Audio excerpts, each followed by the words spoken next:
নমস্কার, মুভিশোতে আমি যিশু। তো আজকে দাদা এসেছে আমাদের কাছে একটা প্রোডাক্ট পারচেজ হয়েছে। তো দাদার কাছে প্রথমেই জেনে নিই যে দাদা কিভাবে জানতে পারলো আমাদের মুভিশো করে।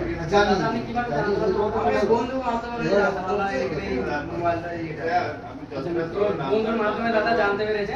তো দাদা আজকে রিয়েলমি P1 পারচেজ করেছে।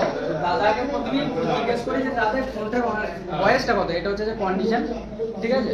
এটা কভার লাগানো রয়েছে, আমি কভারটা খুলে দেখাচ্ছি কন্ডিশনটা একদম পুরো সুপার মিন্ট কন্ডিশনে। তো দাদাকে জিজ্ঞেস করবো যে দাদা এই ফোনটার এক্সাক্ট বয়সটা কত।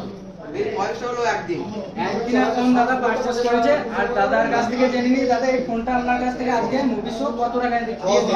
12,800 টাকায় দাম হয়েছে। এটা হচ্ছে যে বিলটা আমাদের 12,800 টাকায় দাদা প্রোডাক্টটা কিনেছে। তো দাদাকে আমাদের কাছ থেকে প্রোডাক্টটা কিনে আপনার কেমন লাগছে? হ্যাঁ, ভালো লাগে। ঠিক আছে দাদা, তাহলে আবার আসবেন।